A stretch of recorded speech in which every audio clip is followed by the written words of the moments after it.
I have to tell you, I've been wearing these leggings, Rosalie, for years. Honestly, when I say to you, probably easily 15 plus years. I can't hardly handle these QVC I think you're shows. gonna really like is. Do you see I'm on the fucking phone? Woo! Oh, it's a live television show, and Rosalie didn't want to be interrupted on the phone. So we're going to let her take care of whoever was interrupting. Oh, my.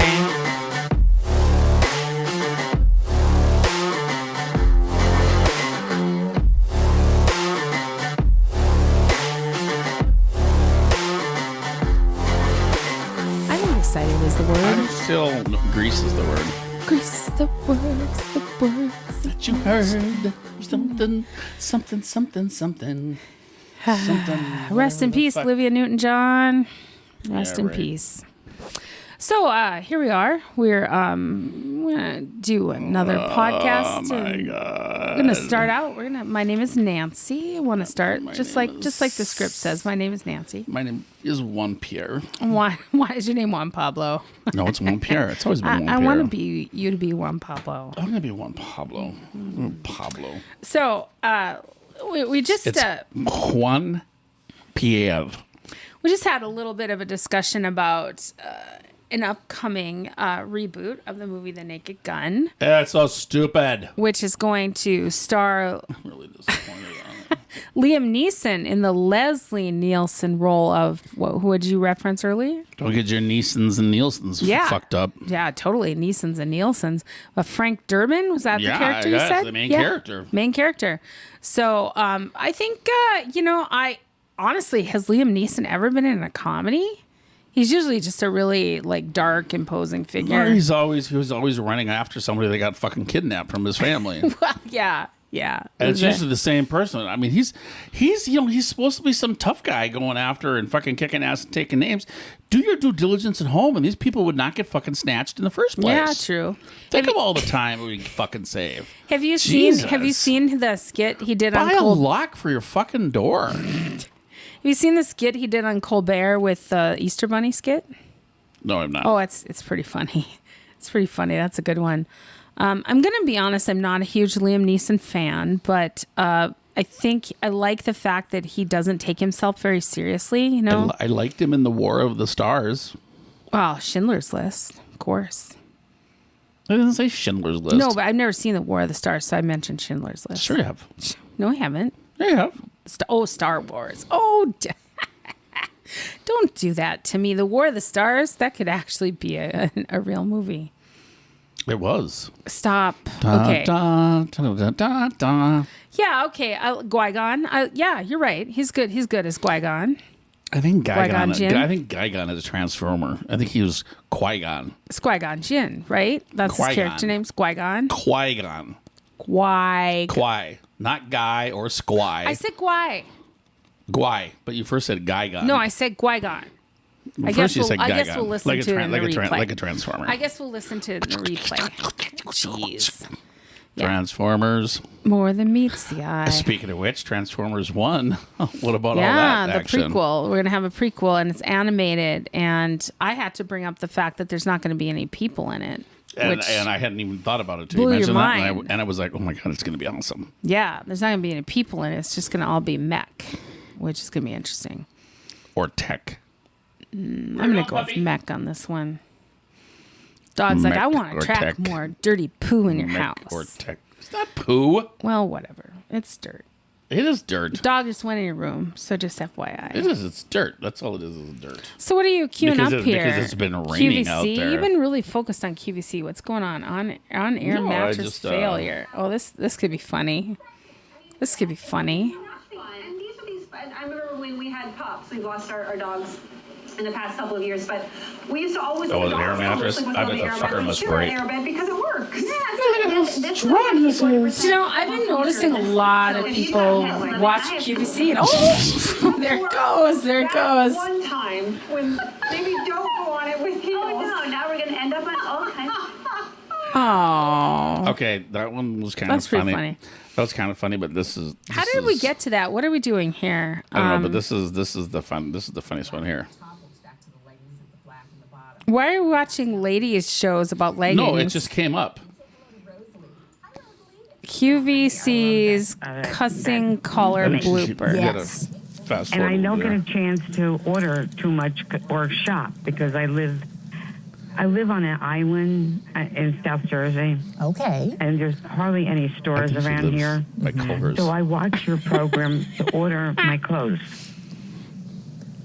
And you've been happy with the things that you've gotten? Very well. We'll see now. This next order, what I get We'll see. and how they fit. Okay. I have to tell you, so now so you said you love Denim and Company, so it's worked out well for you. I have to tell you, I've been wearing these leggings, Rosalie, for years, honestly. When I say to you, probably easily 15 plus years. I can't hardly And handle the these thing QVC I think you're shows. going to really like is... Do you see I'm on the fucking phone? Ooh. Oh, it's a live television show, and Rosalie didn't want to be interrupted on the phone. So we're going to let her take care of whoever was interrupting. We're going to show you all of the colors available in our Denim and Company. Oh my! What colors are available in Denim and Company? Wait, I'm on the fucking phone. You can see the cigarette hanging out of her mouth. I'm on the fucking phone. I mean, it's Jersey after all, right? Let me say this: why does QVC need to be live? Can we ask that? I mean, why do they need to be live? Because you're selling products that, they only have so many of the products. If they're showing the products, if it's not live, then you're trying to order shit that's already out. Okay. All right. Well, it just doesn't seem like that's necessary. Odds are that doesn't happen very often. I had watched there were some times in my life when I watched QVC and I ordered some collections, things that I purchased in my collectibles. I have a few of them and I had to stop. I'm like, I just can't keep buying all these special runs of shit and stuff like that. I can't get addicted to this. I ordered a new Keurig for my office from QVC because it was a great buy and I got it on 5 payments. Wow. Okay. Well, I mean, yeah, I guess it's just something I don't need to get sucked into. But You mean buying something you need? well, I don't know that I need anything anymore. No, I mean, I wanted a coffee pot for the office. Mm-hmm. And we should see what's going on with QVC because I know they carry Keurig, and that's what I wanted for the office. Yeah. And they happen to have a good deal on one, like I said. No, what I need is a McDonald's app. I need to get up and running on that to save me some dollars. McDonald's app is free. Right. And I need to get rolling on that. This must be the QVC butt plug. Oh, there. gross. What is that? Is that a squid? What is that? Is that a 3D printed squid? I don't think so. See, this is what delays our... This is what adds length to our podcast. Is this... Is this 3D printed... Oh, this is horrible, whatever they're showing right now. It's a piggy bank that eats your money. Gross. This is all just plain terrible. It's like 800 different things that are available. Yeah, what's going on here? Why would you have a broom with a vacuum in it? Oh, spider. Yeah, did you see a spider in there too? I did. What the hell was up with that? I don't know. It was disturbing. Spiders, man. This is like QVC horror. No, I don't want to do this. Hey, we know what the next season of American Horror Story is going to be. It's going to be QVC. American Horror Story QVC. AHS QVC edition. That's funny. Okay, so we've talked about the Naked Gun, which is our pop topic. Speaking of Naked Gun, this is the real reason you watch YouTube. No, come on, let's move past this. Dancing boys. This is a TikTok video. They're not dancing, but no, it's on YouTube. They're not. Is this an underwear boys. video? What it is these guys do stuff. This is basically an advertisement for a fucking OnlyFans channel. Oh God! Because if you would look closely at they do stuff like that to go, oh, look what I got hiding under here. I'm real glad that our listeners can't see what I just saw. I'm a little traumatized now. She was traumatized by a boner. Everybody, a boner under a pair of shorts. Traumatized her. I didn't want to see that. Not disrupted her day or made her think, ugh, All right, I might have traumatized her. Okay, I might have went overboard on the use of the word traumatized. I'm sure I offended. I'm sure I offended 10,000 people. I'm sorry. Who gives a fuck about offending people? Well, it's just the use of but- traumatized. Okay. I don't think you were traumatized. Just choose your words, man. I'm working on the longest sigh in the world. Okay. Choose your words. So, Speaking of being traumatized. That's a good segue. So, first of all, Yes, we do our. we went to see Pips the and movie. pops? Yeah, we did. We talked about Liam Neeson and Naked Gun. Okay, and, we got our pips and pops. We talked about QVC. So we're going to talk about Civil War.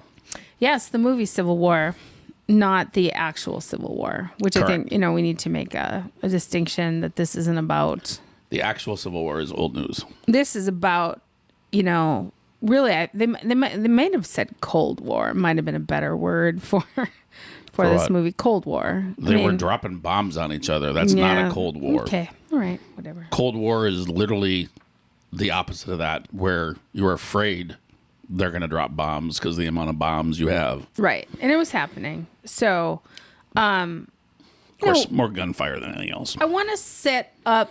So, first of all, I was very curious about how this particular movie would impact us right during this time where tensions are so high politically.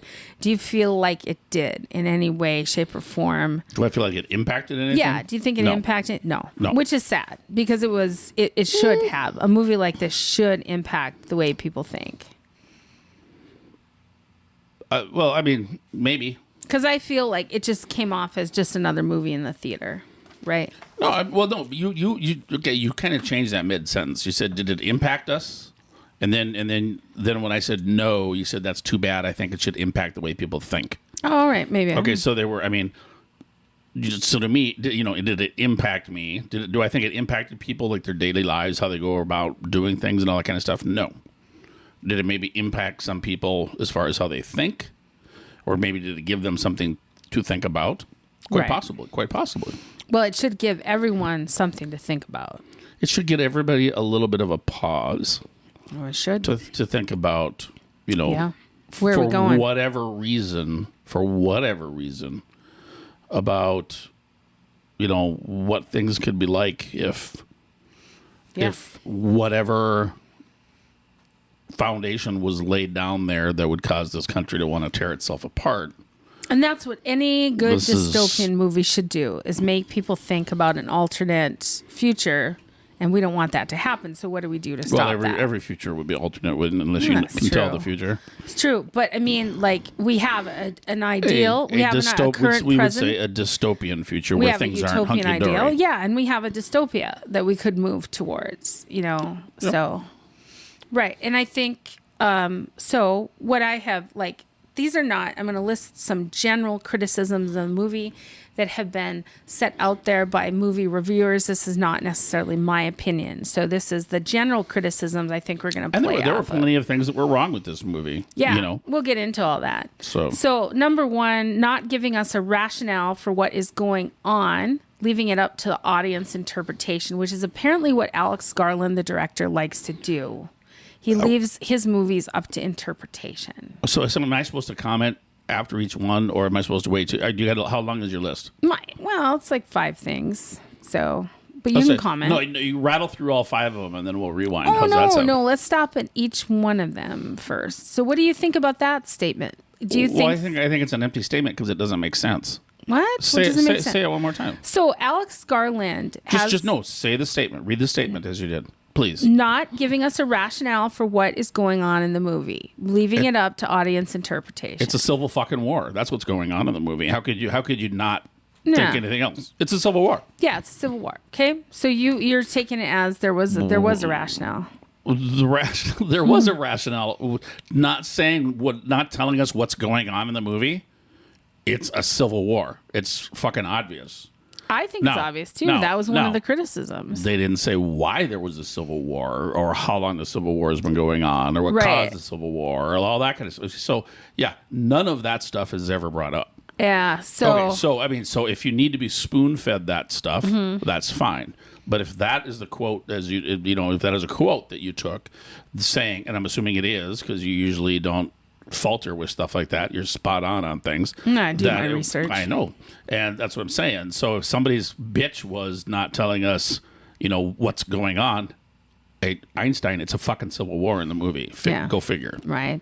So one of the things that was a statement that was made is like there's nuggets of kind of what happened to lead up to this, but it's open to a lot of interpretation. Like Kirsten Dunst talks about the Antifa group, the Antifa massacre was one of the precursors to the Civil War.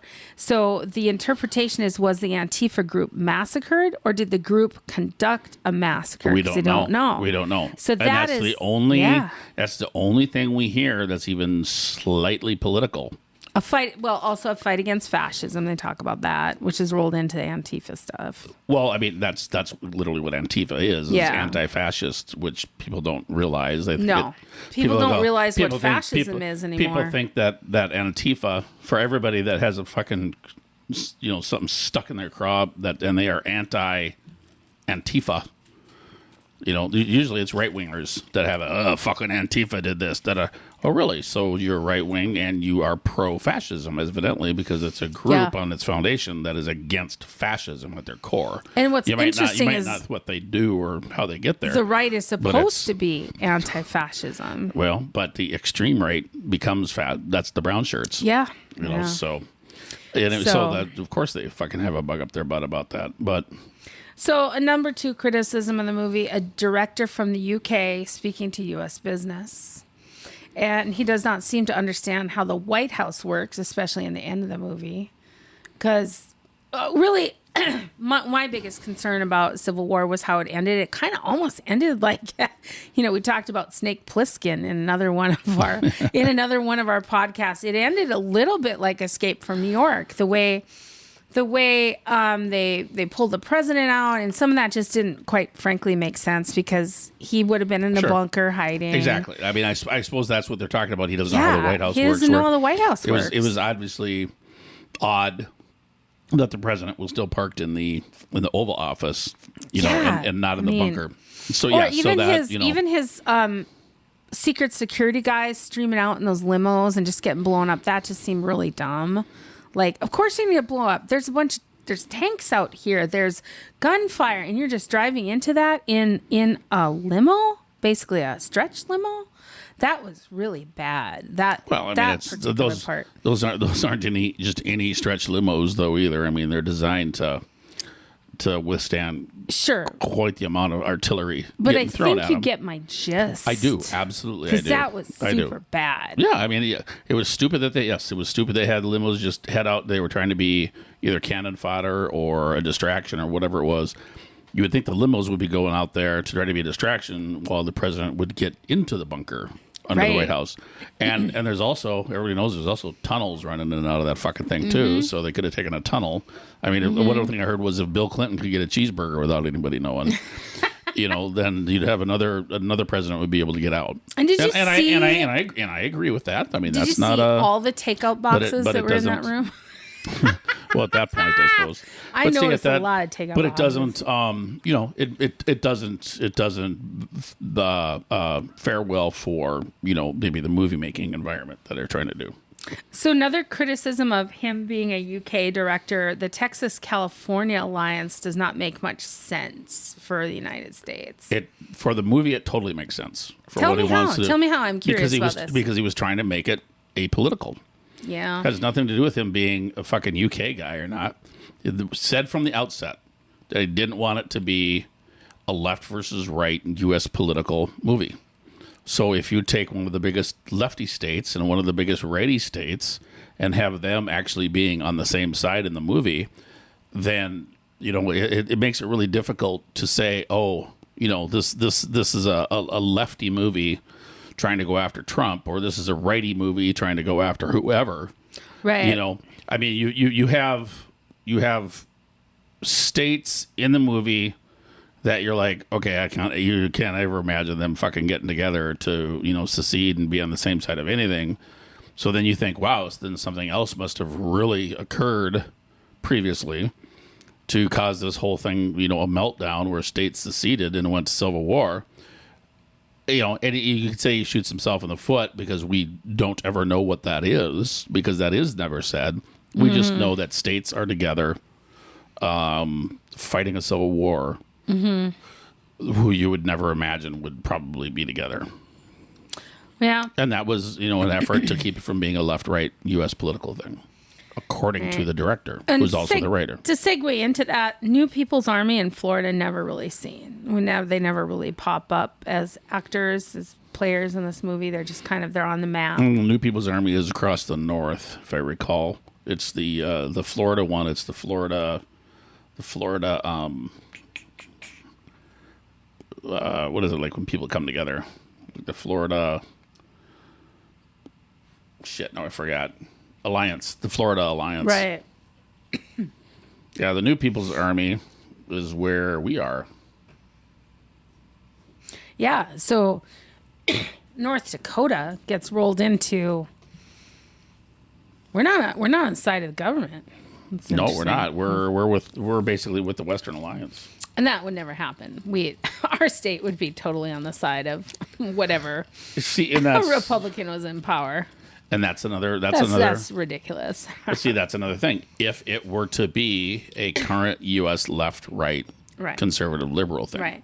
And, for the record, I would say with dystopian movies, we don't know how far in the future this is. I'd say it's, near future. Near future. It does not seem like they took a futuristic bend to the movie at all. No, it's a near future. Because they didn't really change the way people dress or act or. So there you go. Yeah. So you've got actually the Western Forces is where we are. We were part of that. Yeah, we're looking at the map now, and for listeners, the title of this map is from A24, Civil War, Divided America. And there were people that said, "Oh, there was never a map. You never saw anything." That's blah, not blah, true. blah. There's maps all over the place. Well, no, but in the movie, as far as this goes, it was briefly in the very first scene when Kirsten Dunst is in her hotel room. And there's the shells that are dropping outside. She's watching on TV. It's right before the president. Do they give him a name? I think it's just the president. Yeah, president. Goes on to talk about, offering, you can become part of the country again. He's speaking to the Western Alliance, Texas and California. Right. And when he's on TV, you can see there's a graphic that gets thrown up on the TV and you see a reflection. And the reflection is the map. So you do actually see a map. It's but it's fleeting. It's not that awesome. And it's this map. So, yeah. So you have basically, the northern states are Western forces, and they're along with California and Texas. And then the Florida Alliance, which is the other one. That's the one that kind of sputtered out. They weren't able to get anything done that the president was saying in his opening thing. He said the Florida Alliance, you weren't able basically to do jack shit, so blah blah blah. And then the loyalist states are the ones that go from Maine basically all the way through to Nevada, through the middle of the country. So it's not, completely from a political standpoint, yeah, it's definitely not a representation, of this specific country at all. No. Which means then that it was something else. Right. Yeah. So I think let's talk about the president here, that they chose Nick Offerman. I feel like Nick Offerman has become a beloved actor, and it was kind of hard to put him in that villainous role. He just didn't work for me. Right. Well, there you go. See, I would surmise that we really don't know. Was the Western Alliance the good guys? Were there good guys? A lot of times you don't know. Was there a quote unquote good side, bad side? We don't know. I still defend this, that I just think Nick Offerman was a poor choice. I think he came off kind of buffoonish at the end, especially at the end. He just came off like a clown. Well, I think anybody who's getting drug out and ready to have a fucking round pumped through their fucking skull might act a little buffoonish, as in scared shitless. Possibly, but I think okay. Well, that's just my comment on that. Nope, that's. So let's talk about, I want to mention Jesse Plemons, who plays the racist plays a military guy kind of in the Midwest who, there's an incident where. How do you know he's racist? Because they've made mention that every single dead person in that truck in that pit was either black or brown. There's no white people in there. I've kind of done some research. I'd have to go back and take a look at the colloquially. Yeah, because I was pretty much sure I saw some white people in there. They refer to his character. Others have referred to his character as the racist. They sort of lump him into that. Well, he's the unnamed soldier officially. Yeah. So we're talking about people speaking on the internets and the socials. Well, yeah. They refer to him as the racist. Oh, you mean the idiots? Okay.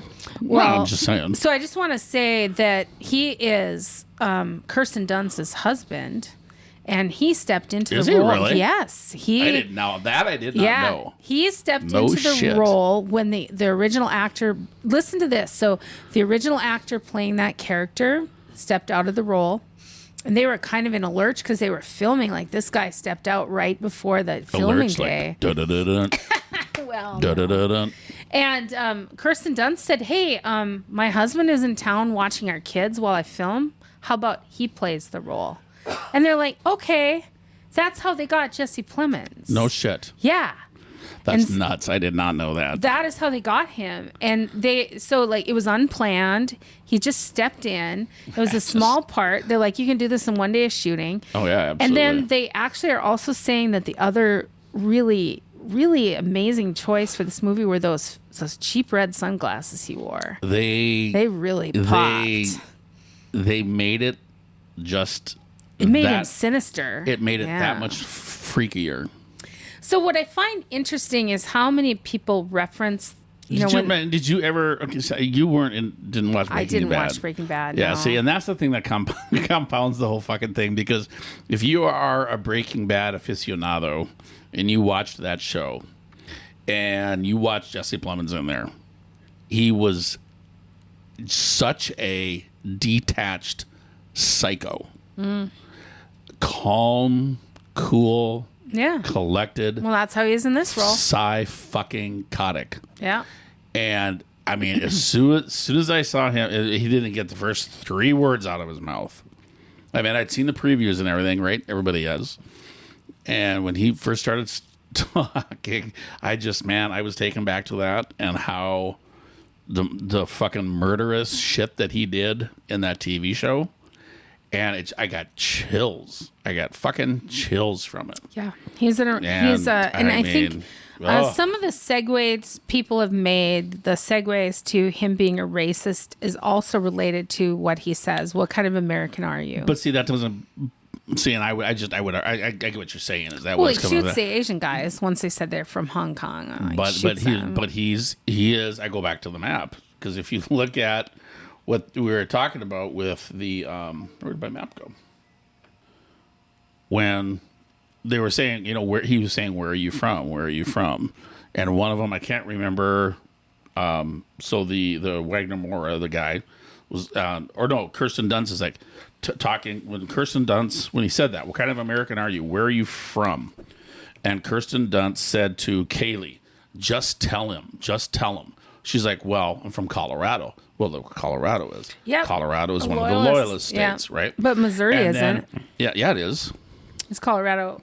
Well, see, okay, this is where I'm stupid because I'm not good with geography. Obviously, that's Missouri. Oh, okay. Yeah, they're both loyalist states. So Missouri is a loyalist state too. It's right under. So, and so it's not until when they go. Yeah, then he goes to this Nelson Lee. Where are you from? Mm-hmm. Of course, him sitting there and fucking crying like a fucking 2-year-old probably didn't help the situation at all. But I'm not going to judge. But I guess I just did, didn't I? Anyway. Yeah, you did. When he goes, where are you from? Hong Kong. Bam, you're gone. Yeah. So, I mean, as far as he was concerned, if you weren't from that strip of the loyalist states, you weren't an American. Mm-hmm. You were an American, but the wrong kind of American unless you were loyalist. So you're from Hong Kong. You're not in the loyalist states. Boom, you're dead. But I think so. That's why he didn't shoot the other ones because they were from Colorado and Missouri, which were part of the loyalist states. Okay, But then why didn't he shoot the guy from the Florida Alliance? You and I would be dead. didn't ask if anybody was from He Florida. did. He asked. They talked to so there's one of the four photographers. Wagner Mora. I don't know how you say his name. He was a Hispanic man from Florida. He was like Hispanic. No, you mean the main lead, the main male lead? Well, yeah, that's Wagner. He's the main male lead. He made reference to him from Florida. He made, you're from kind of South America, he said. I don't remember that. I don't remember. That was pretty, because he ran down every single one of their origins, and then shot people. But, the only ones he shot were the ones that weren't Americans, regardless, I guess, if you want to look at it that way. Yeah, that's true. But really, honestly, and then one of the best scenes in the entire movie is when that old fart, Stephen Henderson, playing Stammy, just took the car and rammed him. Just rammed him. That was great. Just drove him right over. That was one of my favorite scenes in the whole movie. Well, because he ended up saving... He ended up saving our three main principals and going through it. No, he did, absolutely. Well, one thing, though, that does bother me is how much... It was a very unsettling scene. Yeah. And to me, in my mind, because I told you one of the thing that left me the most unsettled about this movie was not all the things that might have been wrong with it, but it was that in my mind, when I ever think about what Civil War would look like if it actually did break out in this country, this movie basically end to end, in my mind, that's exactly what it would look like. And the little roving factions, things that are kind of like disconnected, but you've got, people that are, the first scene. Think of all the whack jobs that are running around this country right now wearing MAGA hats, and I'll be blunt about it. And now this will make it political, so, suck it. And now imagine them all being, running around with BDUs on and weapons and all that kind of stuff. Well, imagine. We don't have to imagine because we saw it. Blockading roads. No, but I'm saying blockading roads and all that kind of stuff. That's and then this kind of a interaction, that kind of stuff. In my mind, that would be a big piece of it, and the other piece would be like what they saw when they got to DC, and they were, there was that Mout is a merble. What did you say? Gerbil? Mount? No, I said my mouth. My mouth was not working. But Mout is a military operations in urban terrain, so that's military stuff in an urban area. So that was like when they had the line there and the tank went through and the Apache helicopter came down and it was like firing the shit out of everything. So those are urban operations. So that kind of stuff and this kind of shit on the back roads, in my mind, and setting the fucking guy on fire, where you just have roving groups of people fucking killing people for, thinking just because they can. The guys at the gas station with the other two fuckers strung up. I wanted to bring up the gas station. That is the kind of stuff in my mind that I see what a civil war would look like in this country. I do too. And that's why I left this movie so unsettled. Yes. So one of the things that bothers me is that they talk less about the gas station incident than they do about Jesse Plemons' scene, and I think, of course, it's because of Jesse Plemons and how good of a job he does. But it was very both. Basically, the most disturbing scene in this movie is that those two guys strung up at the gas station just being tortured, and why we don't know why, other than they did something to offend someone, and of course they're controlling gas and resources. And what do you have to do? One guy said what he did, and I forgot. Said what one of them did. And I forgot what it was. Yeah. And so that, and you brought up a good point. And it was somebody he knew. Here we have people dressed as the military that are not the military because they've become some sort of militia, homegrown militia. Like the fucking whack jobs from northern Idaho, all the survivalists and all that kind of happy shit. Preppers. And we saw it. I'm sorry. Like you brought up MAGA earlier. January 6th, we saw people that were not military dressed as military, and that to me, that we had Civil War that day. Well, we did. We had the start we didn't of have it. Civil War, but we had a Civil War skirmish. We had a civil altercation, that's for sure. We did. And, because these fuckers could never get into the military, so they like to buy fucking BDUs from secondhand military. Some of them were ex-military. We gotta say that. We gotta say that because the woman that was shot, the woman that was storming the doors of the Senate, she was ex-military. I think she had been like, what is it when you don't get discharged appropriately? Well, dishonorable discharge. Yeah, well, there's I think so. Well, it's, and you have honorable and other than honorable. Dishonorable means you really fucked up. But she was not spoken of highly after that incident by anyone. Like, no one came out and said, "Oh, this was a good gal," or "She shouldn't have died this way." Not one person said that about her. Even her loved ones threw her under the bus. Wow. So anyway. What point are we on your Well, points? I don't know. I got to tell you what. You said you had 5. There was a few things that really, really impacted me about this movie were some of the war pictures that we saw were, I believe, real. Like the scene where that very dark-skinned man was inside, wedged into a tire and burned alive.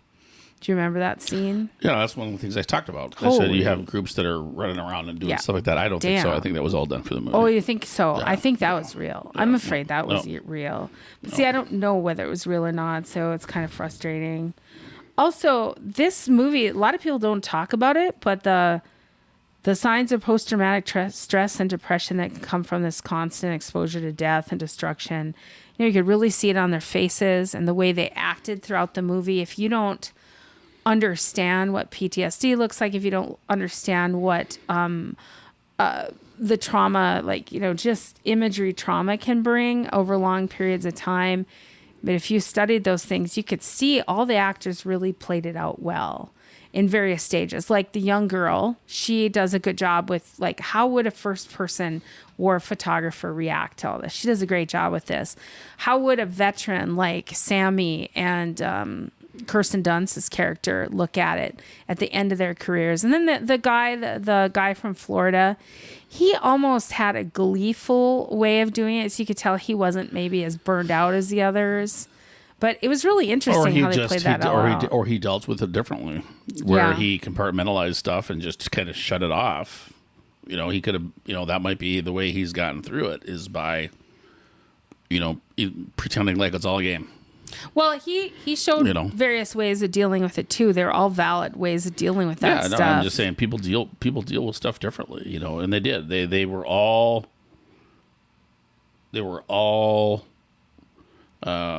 showing their emotions and what was going on with them in different ways at different times.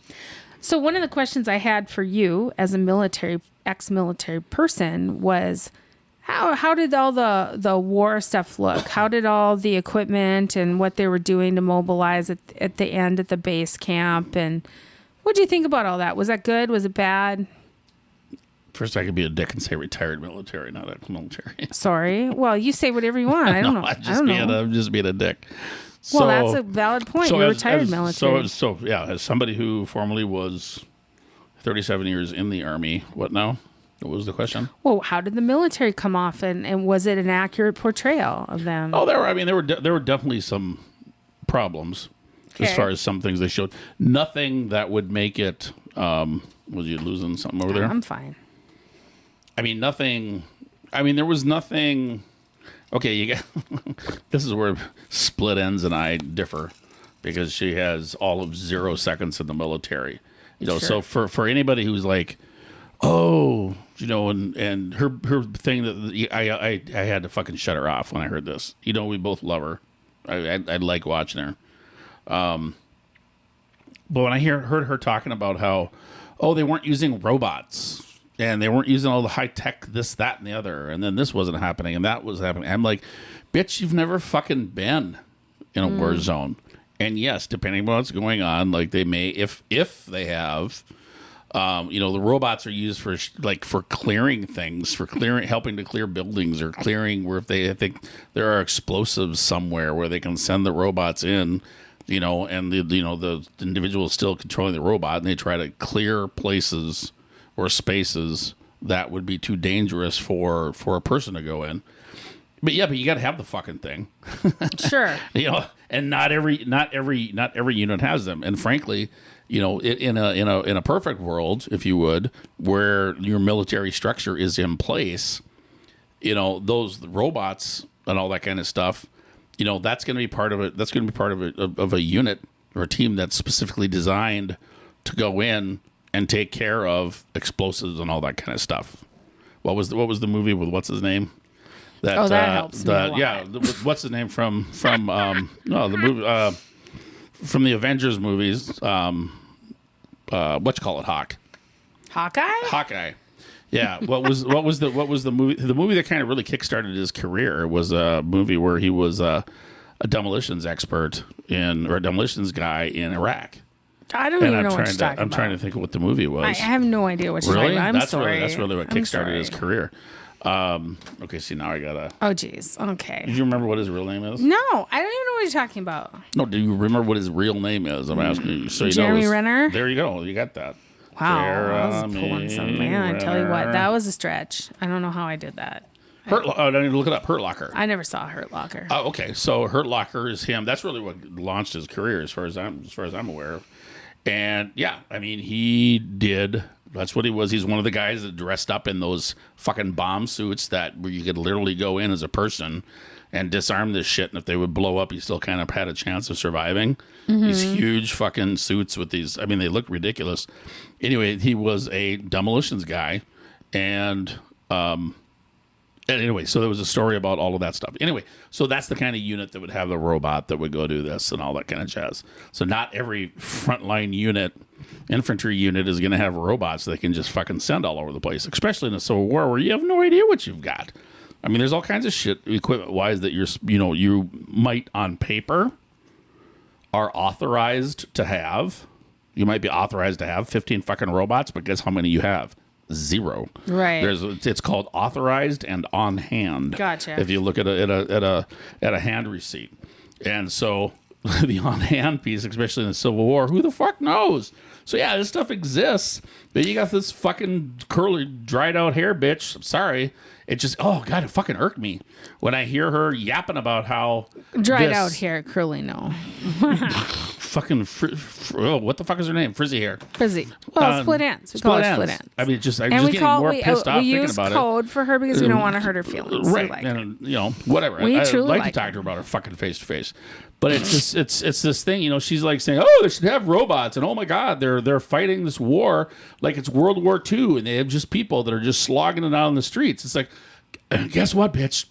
That's exactly how it fucking happens. Block by block, fucking street by street is how this shit happens. That you take it and then try to hold it. Yeah, I mean, doesn't she see what's going on in Ukraine and Gaza right now? No, but she kept talking about how we're the fucking, how we're the U.S. and it shouldn't be a problem. And that's not the way we fight, and we're high tech and blah blah blah. I don't know why I piss. I really honestly. Well, it makes you mad because she's uninformed. She's uninformed. She's fucking uninformed. She's making God knows how many fucking hundreds of $1,000s a year off of YouTube, fucking spouting stuff off. She knows people in the industry. There's no doubt about that. But it's like, call somebody the fuck up who's been in the military, And that's what just drives me. And I shouldn't, I've gotten better the last year at not letting stuff like that drive me nuts. But right now, well, I don't have any THC flowing through my body right now to help me fucking. That's the kind of shit that makes the little stuff not matter. It brings us to a point because it seemed like there were several in the movie. There was references to several refugee camps, like camps where people were living in tent cities, and it seems like some burned out cities, and but then other large stretches of land and cities, small towns, hamlets, or whatever that were perfectly still intact along the way. So it was kind of a patchwork quilt of stuff throughout the movie. Does that make sense? Because we didn't really know while watching the movie what the status was of all these cities they went into. We had no idea. Right. And, like when that early on when there was those 3 guys or whatever that were, firing up, they were Everybody was kind of pinned around a corner, and they were firing up on a balcony or whatever, trying to take care of those guys. There was the one guy that was behind the column, they were trying to get to. And, at the very end, they end up finding the guy, one of the snipers up top that was, bleeding out, and they just fucking killed him. And then they grabbed the other guys, threw bags over their heads, and dragged them out. And fucking, assassination is a way to say it. And, so it's like, okay, so who would you be fighting for where you would, if you were a U.S. military service member, you wouldn't do that. No. And so it's like, okay, so who are you? Obviously then they weren't, the ones that were doing that weren't what I would call sanctioned military members, yet that's who these journalists were hanging out with. Yeah. So that kind of makes you wonder. Yeah, there's a lot of ambiguity there. And that's ultimately, I think, why people have chosen not to go. Some people have chosen not to go to this movie because of the ambiguity, which I don't particularly like that opinion, because that says I can't think for myself, and I never want to be the person that doesn't think for themselves. Well, right? or I don't want to. I can't handle being put into a situation where I'm confused. That's true too. But go to a fucking movie and come out of it and be confused. It's probably good for you, because that means you're trying to fucking think about something. Right. Be confused. Right. You're 100% on that. I get that too. But what I've found is that people need so much black and white. They need black and white. They need to be spoon fed, like you said earlier. They need to make sense. Have someone make sense of it for them. That's the society we live in right now. It's bad. It's really bad. As a person who works in education, I struggle with the lack of critical thinking we have, but also I struggle with the fact that no one will even expose themselves to that. No, they don't. They don't want to feel bad.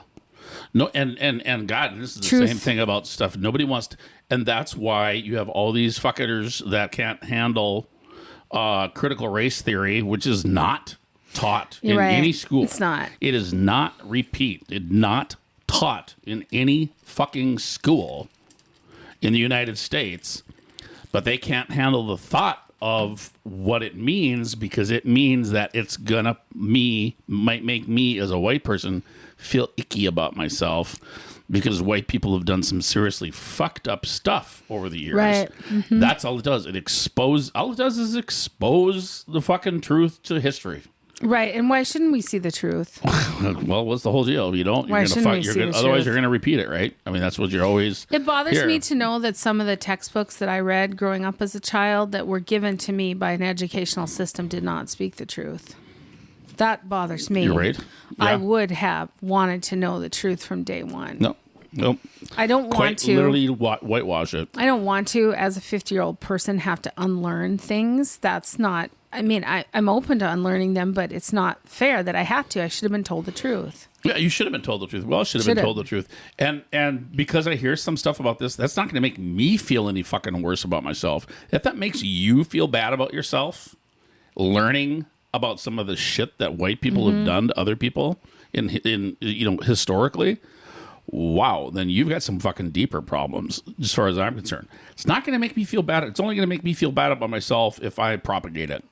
Or if I, if I look at myself in the mirror and I go, wow, I don't do anything to help in this area or that area, but me by doing this probably fucking keeps it going or propagates it or makes it worse or whatever. But I know that's not an issue for me, at least as far as I know. Nobody's told me yet. But I'm not that insecure with myself that simply finding out historical facts about something that my race may have done in my country that was super shitty is going to push me off a fucking ledge. Because I can actually handle a fucking, a reasonable thought in my head and understand what that means. And a lot of the people in this movie obviously are indicative of those people that cannot. So that leads me to I'm getting close to the end of my questions here, but there was a point made in the movie by Kirsten Dunst's character that war photos and images don't stop war, and that she had always thought that they would. And that these basically these money shots that she would get would be what would turn the tide and change things. And overall in her career, she did not see that happening. So what are your thoughts on that? It never fucking happened. It's been going on since fucking, I mean, you can go all the way back to Korea and Vietnam. We have plenty of photographs of the atrocities that have taken place during war, and regardless of which side it was that was fighting, of terrible, where's my pen? I don't know why you need it. I don't know. There's like 20 pens right because there. I'm going to Jon Stewart myself. There's 20 pens right there. They're all very nice gel pens, too. It's a crutch. It lets me scribble and stuff. Okay. We have seen photographs from wars going how far back? You said once to the Civil War we saw our first actual Civil War we saw first war. Hasn't stopped a fucking thing, has it? No. Hasn't. So why taking photographs is something would make anybody. And I think and that's probably one of the things that people to me, that's a problem with the movie is because what a dumb fucking line. There's no way. I mean, we've been seeing photographs and stuff like that for generations, and it's never changed a thing. And guess what? As far as I'm concerned, unfortunately, with humanity, it probably never will because we're too stupid and we can't figure it out, and we don't seem to be able to correct our mistakes on that. So you keep taking all the pictures you want of people shoved into tires and set on fire and all that kind of stuff like what happened in the movie, which was just that was hard. I mean, it was hard just for me to get looking that at scene it, out of my head. Yeah, I mean, it was just like holy fight. It's the humanity, the disillusion of humanity of people doing that to other people. In my mind, that just freaks me the fuck out. That I have a hard time. I realize it exists, but when you see it, it makes it so much worse. And then to think about it happening in the U.S., takes that times 1,000. You're like, fuck, here, and it's her. It was just. I think it was a dumb line for the movie, whatever. And because these aren't, and this is Split Ends. One of the things that Split Ends was talking about. This is another thing she's fucking got wrong. Other than her conditioner regimen, is that she kept talking, referring to these people as journalists, and even I guess even when you look at this from filmmaker Alex Gardner, Journey Across Dystopian Future, a team of military embedded journalists. Okay, they weren't fucking journalists. They're photographers. They're photographers. They were press or whatever you wanted to call them. They were not journalists because as indicated by Kaylee. Her character, all she kept wanting to do was take pictures of the goriest, worst shit she could fucking find. And supposedly that was supposed to be something that was this, integrity of like what Kirsten Dunst's character was talking about. We're going to find the shot that's going to end all this stuff. If that's what you're looking for, that's not going to happen. All they did was try to find the most shocking, gratuitous pictures, fucking pictures that they could find. Right. There was nothing journalistic about any of those individuals or their behavior. Not a fucking one of them were journalists. They were opportunists that wore fucking press on a vest so they could try to get that picture. Right, they probably are paid by. They're probably paid. They were paid by newspapers and all that kind of stuff. So.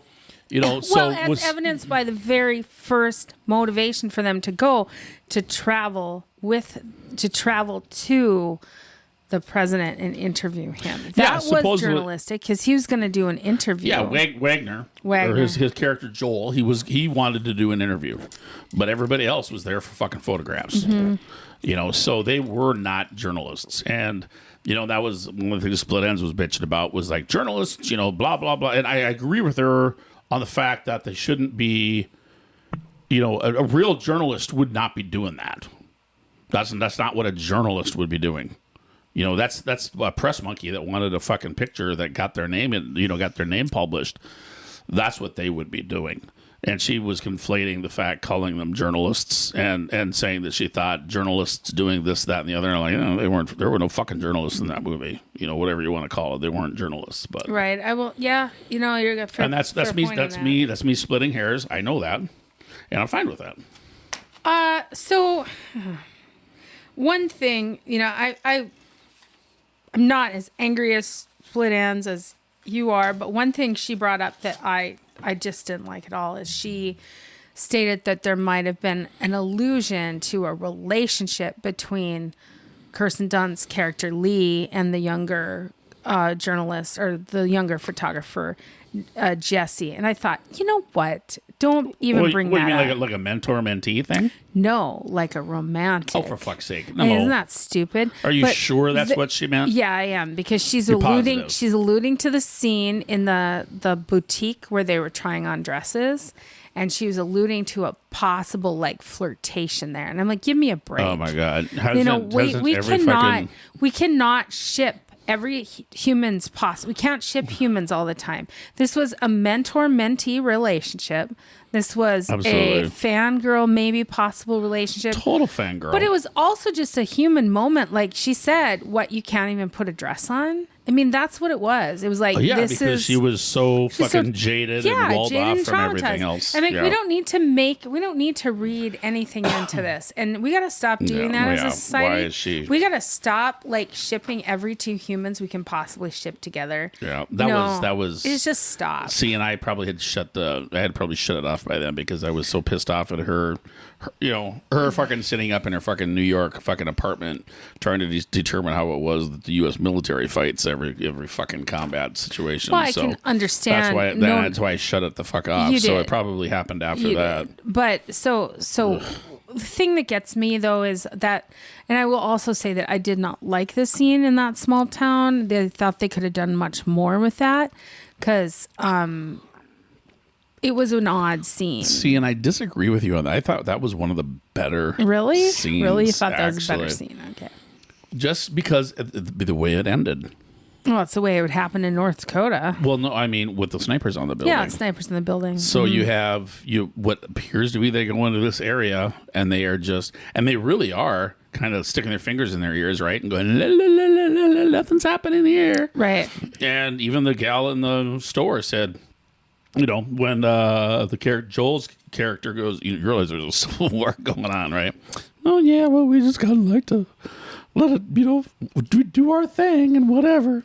Well, you kind of do, but at the same time, the fucking snipers on the roofs of all the buildings. So it's like you're living in a, you want to start some dystopian, whatever, Logan's Run kind of. They're protecting their own. Yeah. They still had their homegrown militia. Yep. And what state was that? Do we know whether that was an alliance state or what it was? I don't know that we know. They didn't say. I just remember when they were going down, they were like, did we go into a fucking time loop or time They warp said, or "Are we in a something?" time warp? Yeah, because everything was all.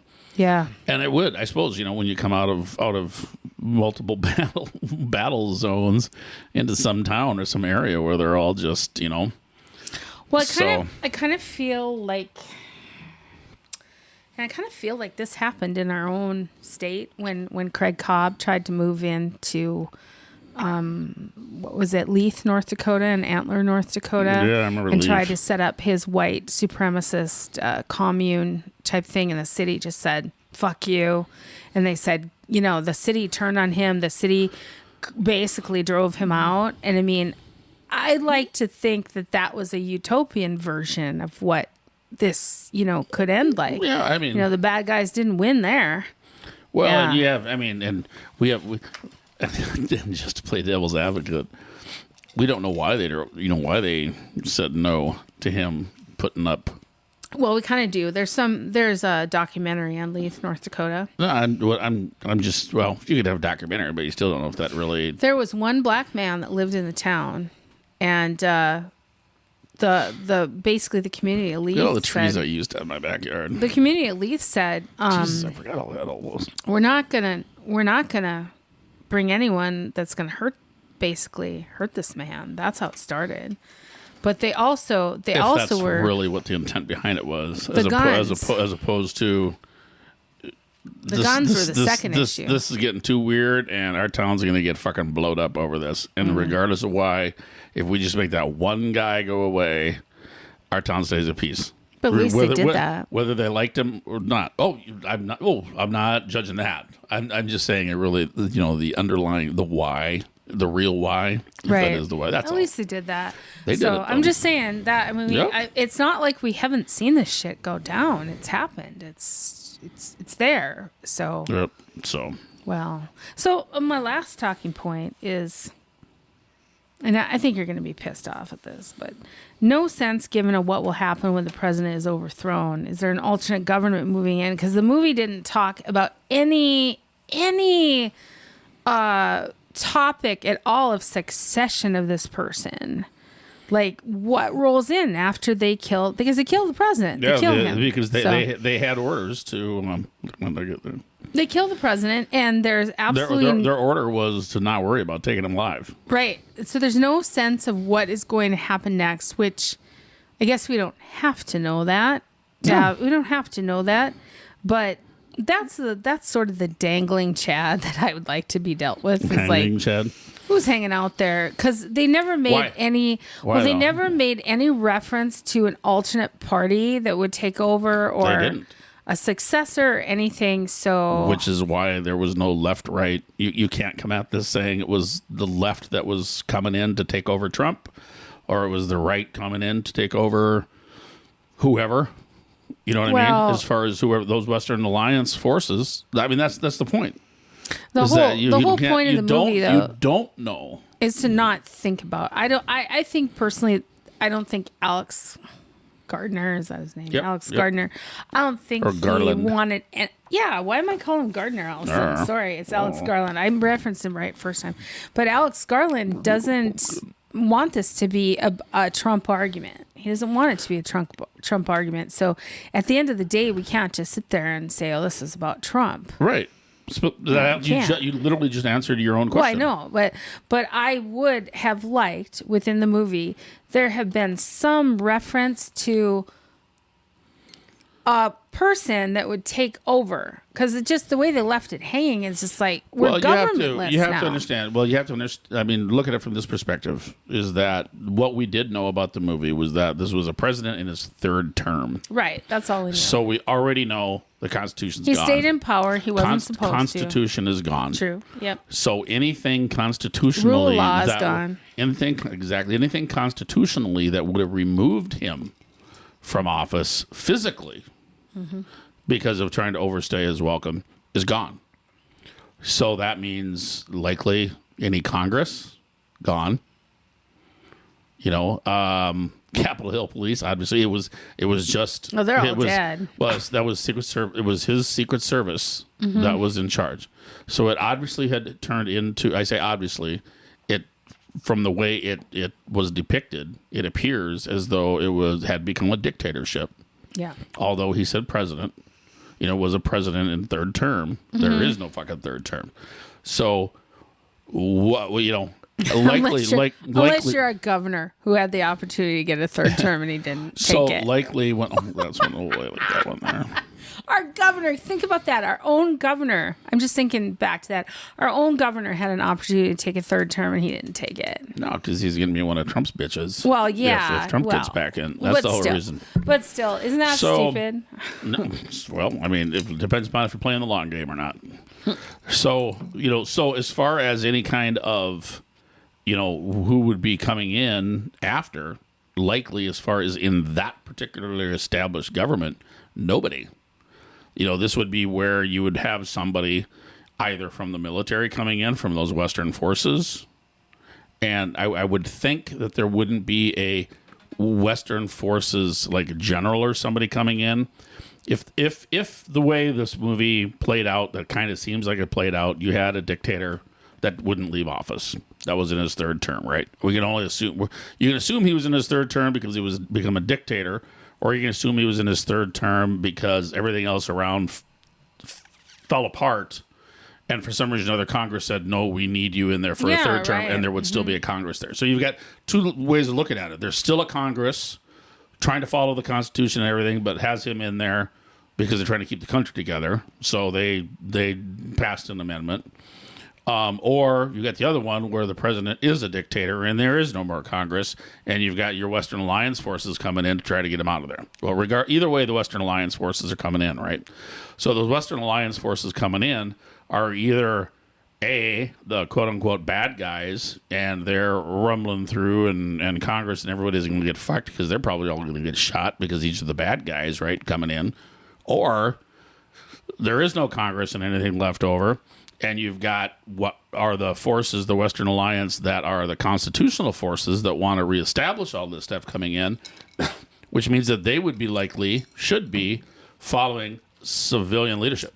Right. Some sort of civilian something that's set up in that Western Alliance that likely then would be what would be coming in, some amalgamation of Texas and California civilian leadership that following, the liberation or whatever would be coming in to set up and try to, establish a new government. I think those are really your two options. Anybody who's ever listened to this podcast is going to try to figure out what the fuck happened in this episode. Because this isn't the shit we normally sign up for. This is like some Seriosa stuff. We're not talking about, why isn't Scott making fun of Nancy? Yeah, I know. For the people that like to listen to me get thrown under the bus by Scott, you don't get this tonight. And for the people that like to hear me stand up to Scott, you also don't get this tonight because, hey, guess what? I'm going to tell you right now, I'm never going to criticize anything you say about your military experience because I don't have that lived experience. And I would, I don't want to be split ends and act like she did on her podcast. But always question. See, there's a difference between criticizing and questioning. Well, I question a lot. Always question. I question a lot. Feel free to question anybody about anybody in the So just because you're in the middle. Because I have my little slice of the pie. I would never fucking pretend to be a know-it-all, and I'm not. Because there's a lot of shit I did in the military that I succeeded with. There's a lot of stuff in the military that I tried with that I failed with, and there's a bunch of mucking shit in the middle that turned out okay, but I just happened to have been around long enough to see plenty of shit happening. So and thank you for your service. I just want you to know that I do. A lot of people I think don't think I respect military stuff because my politics don't always line up with war. And I really think that a lot of people throw you under the bus for that, right? I mean, I don't. I really feel like, well, obviously after watching Civil War, I kind of feel like the military is necessary. Well, the military is very fucking necessary. It's not necessary. Nobody wants war. No. I mean, nobody with fucking, nobody who's sane wants war. Mm-hmm. They always say, nobody prays for peace more than a serviceman. Oh, that makes a lot of sense, right? And I mean, because they're the ones that have their ass hanging out there. So yeah. So overall, I hope people do go to this movie, and I hope they go with open eyes and open ears, and not really putting their own political agenda on it. Don't slap their political agenda on it. You said eyes and ears, an open mind. Open mind. Well, it's got plenty of flaws in it. It's got plenty of flaws because we have no idea how things started or where things began or who the fuck was this and that and the other. Things that help you build context. Context is important. Well, I've heard that said about this movie. Right? I've heard that said about this movie, but honestly, it's not necessary. I mean, if it depends upon what the story you're trying to tell, and so context for this movie would have been great. It would have helped flesh out the story, flesh out the backstory, And granted, there's a lot of shit that's wrong. Like when they went and they were fucking. It was like, 2 Humvees and a fucking squad of people that were, trying to punch through the gates at the White House. Yeah, that was the worst scene. And it was like, okay, I think that this is a little bit on the weak side because what happened to that Apache that was taken out? Did the Apache that was taken out the fucking parking ramp with the other guys, is that aircraft no longer available? And they had a couple mortar rounds that they were firing. I mean, so there was some weak tea shit going on, in the movie. I don't get me wrong. And but it's not, if you look at the big picture of what the movie was talking about, that's not so important. Yeah. Yeah, no, I agree. It's a glitch. It's a fuck up. It's a whatever, a technical issue with military operations and blah, blah, blah, blah. But then again, I can only speak to what the military, to the exterior, what it would be functioning like, under a government that was still fucking halfway, intact. When everything goes sideways, the biggest thing, this is a discussion I've had with several people is, okay, you're trying to determine you talk about California and Texas getting together and Florida with the Florida Confederated States or whatever the hell it was, were all the military installations. Yes. And, one of the things is, a good chunk of the military installations are in the South. Well, the Army ones are. And that's why I always say that military installations that require a degree are all in the North and East and West Coast, as in the Air Force. So you've got all the ground pounders are in the South, Army, and Marines are kind of scattered all over the place. And so the questions that I've been asked are, where would the actual military land if it was something like that happened? And I guess, again, that would depend upon for what reason, we went into a civil war. Well, I think the one thing we didn't mention is that at the end of this movie, towards the end of the skirmish, the Allied forces stepped back. The general stepped back and basically said, "Do you want the president?" We didn't bring that up. Oh, well, I mean, I don't know what you mean by Allied forces stepped back. They said that their order was to shoot to kill.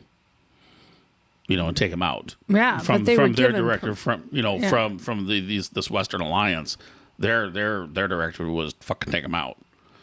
So, what I'm referring to is the shit starts to go south in the real world, and states start to divide or whatever it is that's going on, and you have a state like Alabama or Georgia, with a Texas, with multiple military installations. And a lot of times, what people tell me is what happens to Fort. Well, actually, I think Fort Bliss is gone. What happens to, Fort Rucker? What what happens to Minot Air Force Base? What happens to know what I mean? And who are they going to go with? Is it just so if it's a southern facility, does that mean that if it was a southern, if in real world, if it was like a left versus right thing, then it would, since it's the South, it would go right. And, but the other thing you got to realize is that, the way these commands are put together, you got a lot of fucking, worker bees at these installations that are the lower ranking. And obviously, as you go up the ranks, you have less and less number of people. So obviously, you have one installation commander, right? Yeah. And then you've got some other, likely probably a one-star general or whoever it is, depending on what's going on. You got a bunch of colonels around there, and then you got even more majors and even more captains and more lieutenants. And as you go down, you got more and more and more. And these are all your, and then your senior enlisted. Your sergeant majors and things like that are at that E9 level, enlisted grade. E9 is what it is. You've got any more of those. Those are usually considered your professional military. Those are the guys that are in it for the long haul. If you've been in long enough to become an E9, or if you've made the decision to become an officer, then you probably are going to be in it for the long haul and be career. As opposed to somebody who might be a regular buck sergeant in E5 or something like that, that might be doing it just to fucking make money for the next couple of years until something better comes along. It's those guys that are that lower rank that are usually lesser educated. This is where people fucking start to fucking want to jump out of their skin, because you kind of show to the point where education makes a difference. That they are the ones that usually jump on the boats for things like wearing red hats and whatnot. Yeah, red shirts. But then you've got people that are the controlling interest, the professional military, from your senior leaders and up, that are going to be looking at it from what's going on around here doesn't matter. What I'm here and I swore an allegiance to was to protect and defend the Constitution. Mm-hmm. So whether or not I got a madman in the White House or not, the Constitution is what I chose to protect. So if the fucking madman in the White House is trying to do something that contradicts that, it is against the law for somebody in the military to follow in illegal order. They don't. It literally becomes, sorry, Mr. President, but you're fucking, doing, it's something illegal. We have checks and balances for a reason? The point being is that you have, depending upon what it would be that would split things up into a civil war. If it was a president that was trying to go against the Constitution, force themselves into a third term, force themselves into getting rid of Congress and all that kind of stuff, your senior leadership at all your military installations very likely would be against that. Now, as I said, but there's less of them than there are. Then it becomes a pure numbers game. I mean, you only got so many career officers and everything at a military installation. Probably 25% of them and 75% of them, all the fuckers wearing red hats, as an example. And then it becomes a numbers game and who's murdering who within an installation to take an installation over and occupy that and control it. Well, I'm going to just tell you right now, there's that, I hope we don't see this day. To me, that's the big thing you would have is now, because you could have some military installations that would be under control of one side, military installations that would be under control of another side, and then that's really where you... And what if we just leave it to the states? Leave what to the states? Well, you can't because those are federal... Right, but I'm talking about hypothetically, the National Guard is in every state. Yeah, but they're not federal; they're state. Yeah, right, but still, if the government were to fall, but the National Guard doesn't control military installations. Sure, but state government must control something. No. Okay, well, what do I know? You can send all the cops you want to up to Minot Air Force Base and have them park on the on the periphery of the installation, and push comes to shove, you're gonna have the military police force on that installation are going to be fucking shooting at the North Dakota Highway Patrol, keeping them the fuck out of their installation. I think they do that already. Well, they don't. We have a pretty good relationship. Have you ever driven 83? But that becomes the federal state thing, wherein lies the rub is with that installation, whoever is now in charge of that installation, who have they sided with? Mm-hmm. Yeah, it's really mind-boggling. There are so many moving parts to something that could happen. But that's why we said I think the most educated ones, which tend to be Air Force, are also the ones that have the planes that fly real fast with a lot of bombs and nukes. Yeah. Well, there was no talk of nukes in this movie. There was no talk of nukes, and that was another thing fucking Split Ends brought up too, because she thought, well, we'd be using the nukes. So you're not gonna be dropping fucking nukes. You drop a nuke on Washington. That takes out Washington, and a couple of Virginias, and New Jersey. She said that. She said, "Why aren't we using our firepower on each other?" Oh my god! Because we have common sense. Fuck. We do have common sense in the terms that we decided not to obliterate our own people. And that's one thing that I've never checked to see is if any of our nukes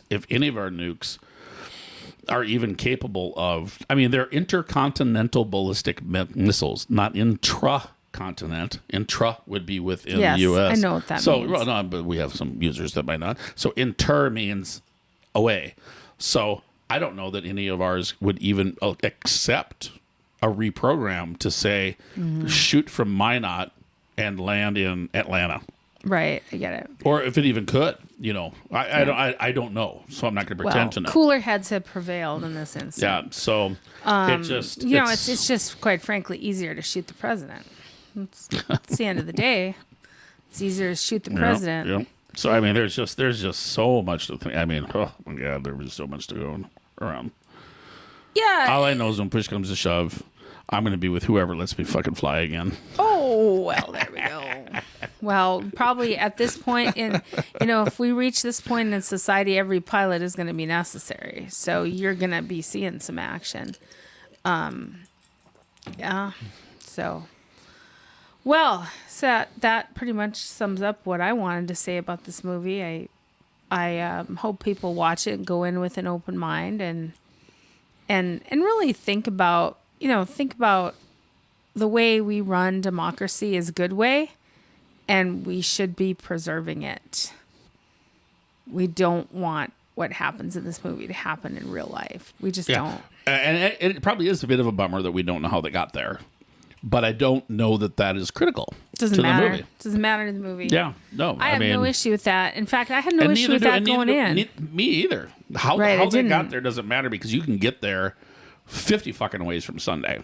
You could end up there. Yeah. And so it's not a movie about how to keep from going to civil war. It's really a movie about, we got these little group of fucking press people that are trying to get to Washington to interview the president and all the shit that they see along the way. Some good, some fucking terrible. It's really what it's a movie some about. People, I also want to just say that I understand that people want answers right now, and it's every day. We wake up every day, and it's ambiguity. What's going on, And the only other thing at the time I think we've experienced that was maybe in the 60s when there was, before my time, so to speak, Yeah, you didn't experience it, neither did I. I didn't, but I've heard about it all my life. I was born when all the fucking shit went crazy in, was it Chicago? And I think it was, Chicago with the Democratic National Convention in 67 when there were the riots and all that kind of stuff. So, I mean, we've read about riots. We've read about Iran-Contra. We've read about and seen pictures of Korean and Vietnam War times and protests. And then we had a golden age, right? We did. We had a golden age, and now we're right back to protests and war and bad shit. So I don't mind the fact that people wake up and they want some answers, but I also really mind the fact that people can't think for themselves, and so they shouldn't be bitching about a movie that makes them think for themselves. See, and that's I agree. Yeah. I mean, it's we're on the same page. And people, that it's funny. You go on YouTube and you can tell. You can look at the channel names and all that kind of stuff. That the people who are right out of the gun, the day after this was the day of, or the day after this was first released. The way they're, it's fucking libtard this and all that kind of. You see all this kind of horse shit that's on there, and it's obviously it's one of two things. They either didn't see the movie and they're just coming up with shit and maybe watching other quote unquote reviews that didn't watch it to try to push something to push their channel. Or they did see it and they're just completely lying as they do their little review, because it doesn't push a left or right agenda. No, and, like you said, apolitical. It's apolitical. And it it obviously doesn't mean that there wasn't a left or right spark that started it that we don't know about. Well, right? But we try to look at the fact that you've got. We got Texas and California that have banded together, for fuck's sake, that are on the same side. So the point of the movie they're trying to stress is that it's not a left or right thing, but it is a bad thing. And how we got there is how we got there, as we said earlier, does not matter. But if a person needs to watch that movie with an open mind and just think, wow.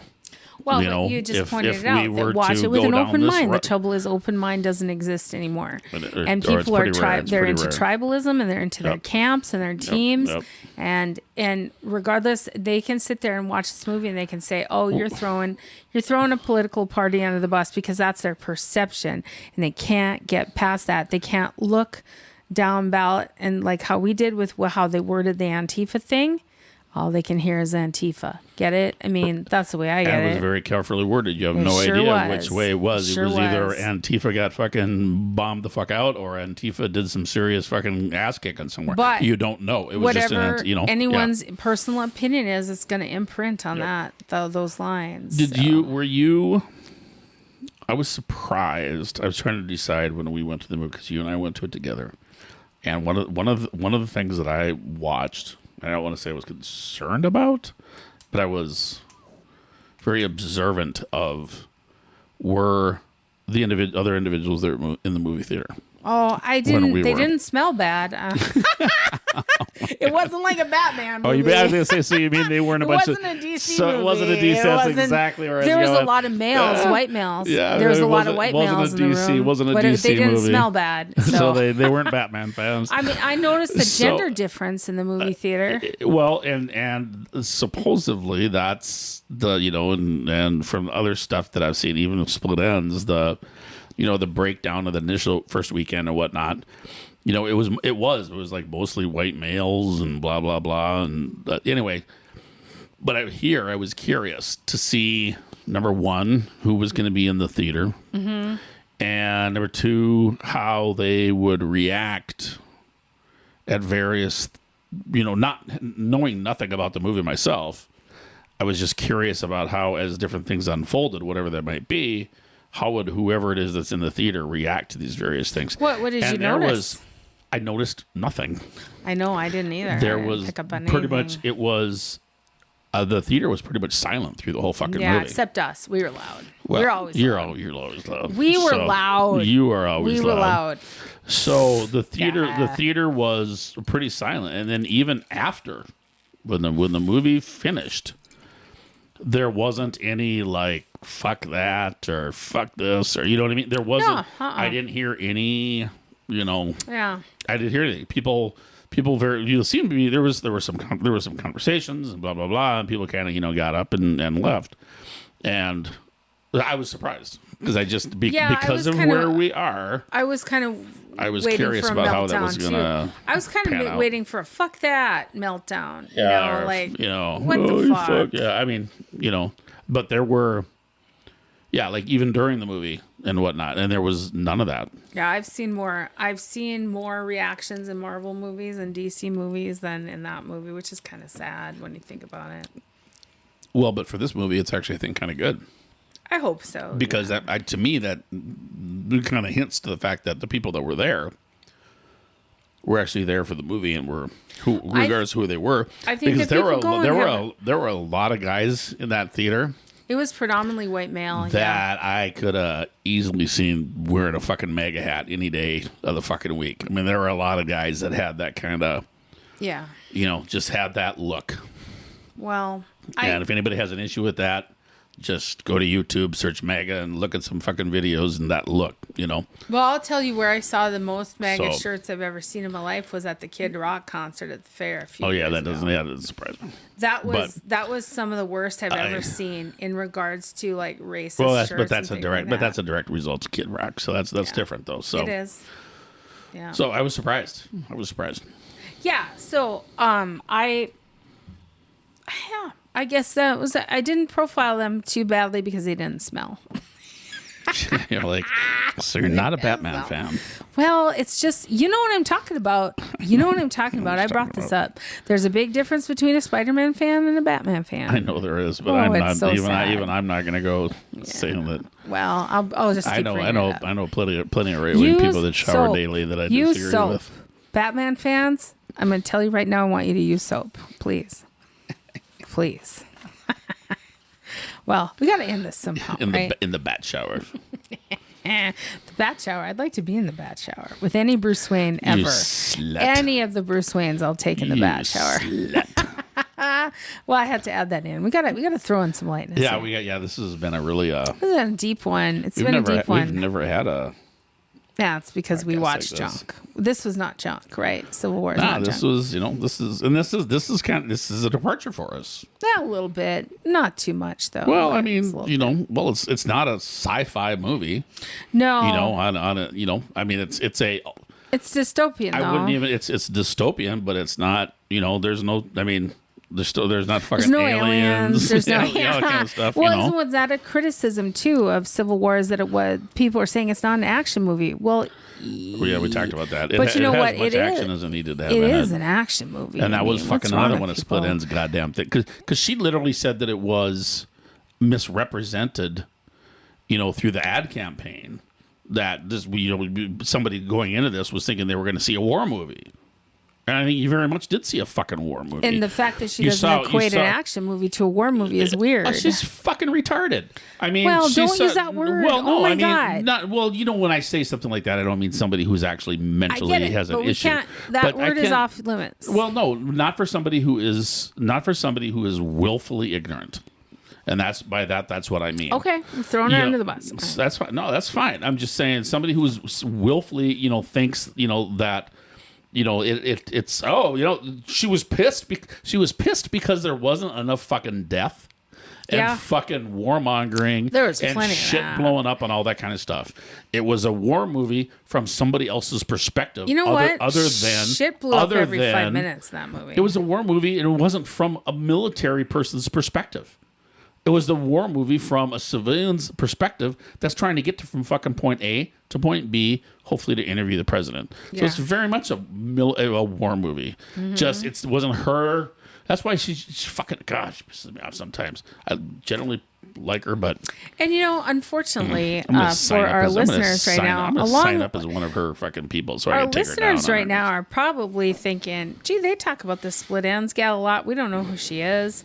You're never gonna find out because we don't want to make her angry. We literally, I like if I met split ends, I'd like to sit down with her and have a heart to heart and be like her friend, not her enemy. But She was wrong on this one. I'd like to set her straight on a few things. She's a YouTuber that has big hooks into the movie and television industry with actual names because she's actually done stuff, and she's very prominent and seems to be very intelligent in many things, but she's just not the end all be all. Nobody is. And so that's the fact that she has that platform and comes across talking about stuff for which she knows nothing about and is so fucking wrong. That's what fucking rubs me the wrong way. Well, she sure thought Alex Garland was wrong. Yeah. And I admit it. I'm fucking stupid on all kinds of stuff. And I admit it on the stuff that I don't know what I'm talking about, but I do in this particular case. Yeah, you do. You're an expert on this. I am not an expert. Well, you're more of an expert on this than she is. I know more than she does. And so that's my there point. We go. And the fact is that she's got that platform that, she's fucking milking it with these people going, oh, yeah, this is not really a Civil War movie. They just weren't showing enough people blowing up with fucking robot dogs that were taking care of all the problems. Robot dogs. Don't even get me started. Well, here we are. I think we're at the end. Here we are. I think we're at the end of Civil War, and it will. Sadly, I think the trouble with Civil War is it's just for lightsabers and fucking star shavers. Not today, kiddies. Well, I think the saddest thing about Civil War, though, is that it's just going to roll into the background of every other movie. It's not going to stand out. It's not going to make change anything, and I think it wanted to. You know what I mean? I think it wanted to, and it's not going to. That's part of the problem. I don't think any movie ever will. Well, I don't know about that, but we talked about the photographs. Sure we did. Since... Yep. But it does bring attention to an issue, and I mean we have to have some amount of that to bring attention to an issue, or we'll never see it. I agree. We'll never see it. Completely agree with you. Right, of course. So there we are. Wow, this might be a first. We're in agreement. So. We agree. I say we agree almost all the time. It's just how you get to where it is that we're agreeing. The journey of the agreement is usually the journey. It's all about the journey. We agree on many things, but how we get to that thing to agree on is what we usually disagree about. Yeah. Okay. Well, anyway, we're gonna say goodbye to our listeners now, and I don't know if this is fourth goodbye or sixth goodbye or what, but I think the next time it's maybe the second goodbye, but most of them probably already said goodbye to us. So I think the next time you hear from us, we're gonna be talking about Discovery. We're excited about that. Back into the Star Trek universe. A little bit something that's not so dystopian. Yeah, well, and actually fun. Yeah, Discovery. The new season of Discovery is fun. It's very fun. We're liking it. So we're gonna have a good time. Yeah, and we're actually going to not be doing it alone. Yeah, we're going to bring back Patrick. We're excited to bring Patrick as our guest. And Patrick and of course Patrick and Scott will leave me in their dust as they are like uber Star Trek nerds. I thought you're gonna leave me in their dust, but that's okay. I will just provide whatever comic relief I can and call it good. That's what I'm gonna do. So, all right. Well, everyone, thank you. I'm Nancy, and I am Scott, and we'll see you on the flip side. Thanks, everybody. Bye.